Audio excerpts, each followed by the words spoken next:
Good morning, Fairmont. Welcome back to the newsroom. I'm Aiden. And my name is Josie. Now here's Nathan with events.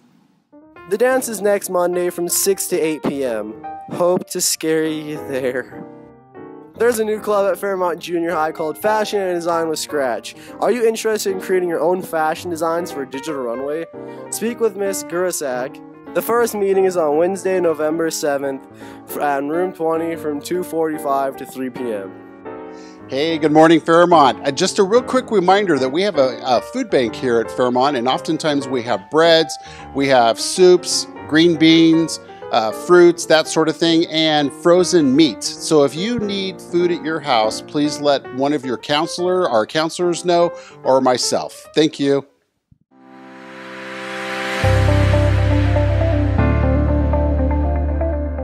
So one of the first challenges that I experienced in my life was in elementary school, and it was with being bullied. I grew up in a part of LA where people kind of had a lot of money, and my family didn't. We weren't really poor, but we had kind of less money than a lot of other people. And we lived in an apartment complex at the time.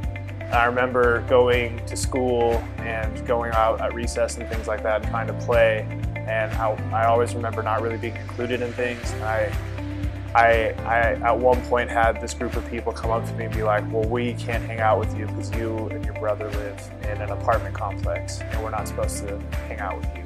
And that kind of made me feel pretty bad because I didn't really have any friends and I kind of got picked on.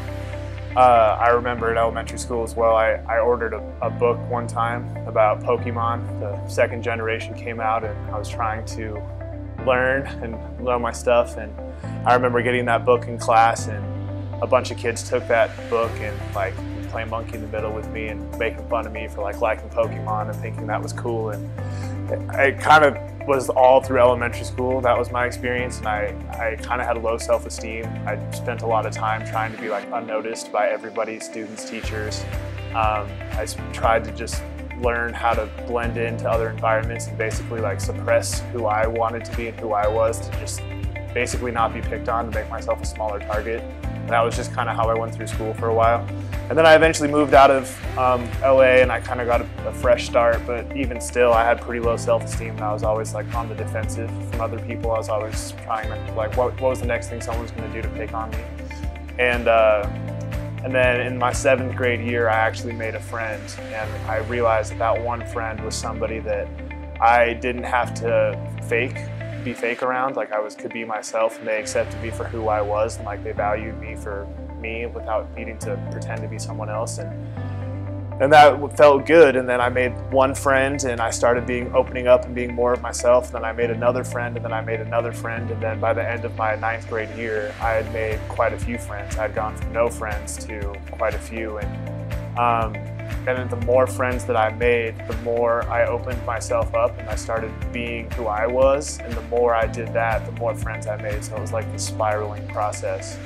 And I think back on like how I felt then, and I remember just like trying to be fake and just try and blend into all these situations. And I thought that was how I was going to get through. But I compare how I feel now, or even felt in high school, versus how I felt then. And it just feels so much better to be myself. And I guess there's always going to be people that like are not going to make fun of you for one thing or another. I think something stupid, but those people aren't worth your time or effort. And you just need to be who you are and accept who you are. And the more you do that, the more you're going to find that, or the more likely you are to find other people who think that way and accept you for that. And it's just going to make you feel better overall. Thanks, Nathan. Now here's the Great Idaho Shakeout. Welcome to this year's Great Idaho Shakeout. Are you ready to drop, cover, and hold on? While earthquakes are not as common in Idaho as they are in other parts of the country, they can happen here too. Let's hear from Dr. Lee Liberty, a research professor and seismologist at Boise State University, as he talks about earthquakes. An earthquake is a sudden release of energy of the ground where one plate of the earth is moving at a different direction than another plate within the earth. So you get a sudden release of energy, and that ground shaking propagates through the earth and along the earth's surface. What should you do if you feel an earthquake? If I felt violent ground shaking, I would immediately drop and cover underneath something like a table. That would be the safest thing. What you want to do is prevent something from falling on your head and injuring you. These students at Fairmont Junior High School in Boise are getting ready for the Great Idaho Shakeout drill. Why do you think that we practice drills like this? So that when it happens, you're prepared and you're ready and you know what to do. So you're not just confused. I think it's really important so that like when that does happen, or if it ever does happen, you're prepared and know what to do so you don't get hurt. Who remembers what we do during an earthquake drill? Khadijah. We drop, cover, and hold on to the desks. Nathaniel. What do we do during a drop, cover, and hold drill? What you'd want to do is get under your desk, drop, put your arm right here, close your eyes as tight as you can, put your head into your arm, and then hold on to your chair, like on the leg. Good. Who knows how long we stay under our desks during a drop, cover, and hold drill? Elizabeth. Until the teacher says it's all clear. If you feel the ground start to shake, drop to your hands and knees so you'll be more stable. Cover your head with your arms, and if you can, move under something sturdy like a table or desk. Hold on to the leg of the table, keeping your back toward any windows. Close your eyes and mouth to protect against dust and debris. Wait until the shaking stops and the area around you is safe before leaving your shelter, or until an adult says, "It's all clear." Wait, why do we have to put our backs towards the windows? What do you think? Glass. Oh, glass comes in. Damage and deaths from earthquakes are often very preventable. And so it's important to be reminded about what steps you can take to stay safe so that objects don't fall on your head during an earthquake.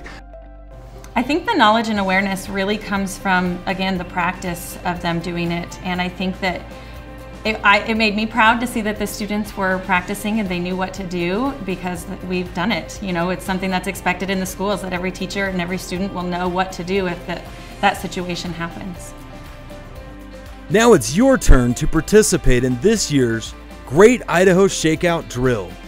When you get the signal, drop, cover, and hold on, and then wait until you get the signal to leave. Be prepared, be safe, and be confident that you know what to do when an earthquake strikes.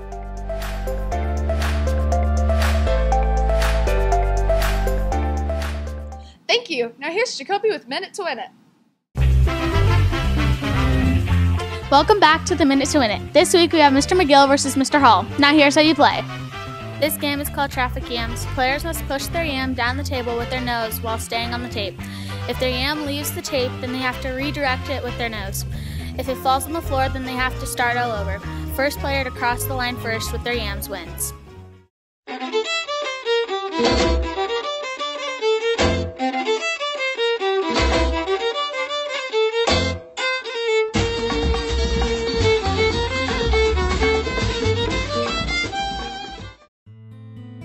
Clearly, this isn't going anywhere.